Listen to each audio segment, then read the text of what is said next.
First thing you're going to want to do is get a stone axe. Pick up some rocks to do this, find some twigs, break them like so, and once you actually get a couple of these things together, you can go to your inventory screen and turn the grass into grass fibers. And once that's done, you're probably going to want to look for along river banks for some orange clay, like that. Turn the stone into sharp stones, and then you're going to want to start off with your stone axe. Now another thing that you're going to want to do that I don't show in the video is you'll notice if you start a brand new server at the bottom, one of the first things that you're given is a claim block.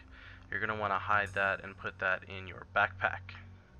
In case you die, you don't want to lose that. You'll learn what the claim block for later on. Once you find clay like so, you're going to want to turn it into just turn it into the clay like I showed you there, and then you just look around, start looting everything you can see. Eventually you'll find these big boulders. It's a good idea to break those down. They give you 8 small stones and iron fragments that you can break down later on for iron. I happen to show up in a desert here, so it's a good idea to pick up driftwood because it's easy to make wood planks later on with driftwood. As you can see, you just wander around until you find a road, and you're going to want to follow the road. This is how you make a crossbow. It's a good idea to do that early on as well, because you do find feathers and things rather quickly. So make a crossbow, and once you find feathers, make sure you make lots of sticks and sharp stones. And that's how you make bolts for your crossbow. When you first make the crossbow, it doesn't it's not automatically loaded for you, so make sure you press R to reload your first bolt. Follow the road. Eventually you'll lead to a town. With any luck, you're going to find books or tools.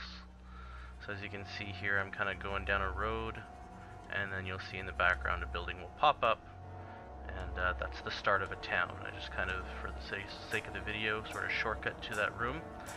And you'll see here, tin cans are a good source of scrap iron, which you'll use later, as I said.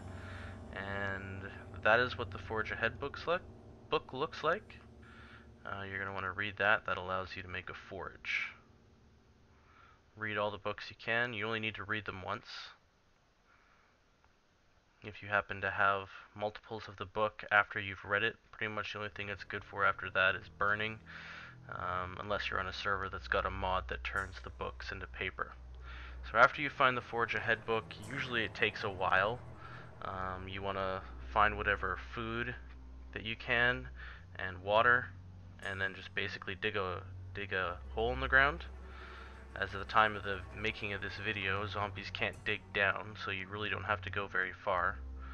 So just kind of dig a hole in the ground, cover it up, and you'll probably be safe for the night.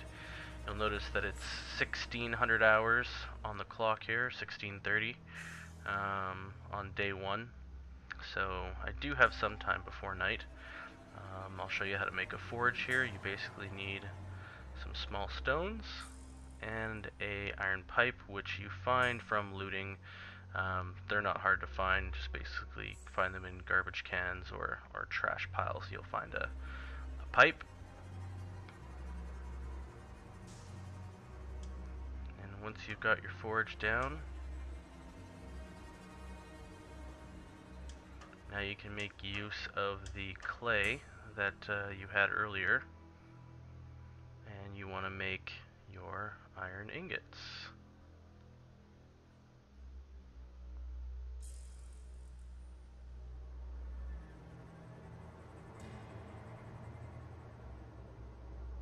Now iron ingots are helpful because that's like the building block of every major thing that you pretty much are going to have any kind of use for. So that's how you make your axes, your pickaxes. It's how you make repair a lot of your weapons, repair a lot of your tools.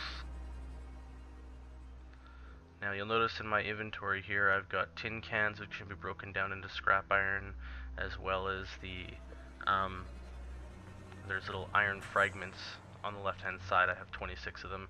Those can be broken down into scrap iron as well. Now the way that the forge works is you'll see that you've got a timer on the bottom right and the bottom left, and you want to basically have as much fuel to kind of feed them both. After you have a couple of iron ingots, you're going to want to make a pickaxe.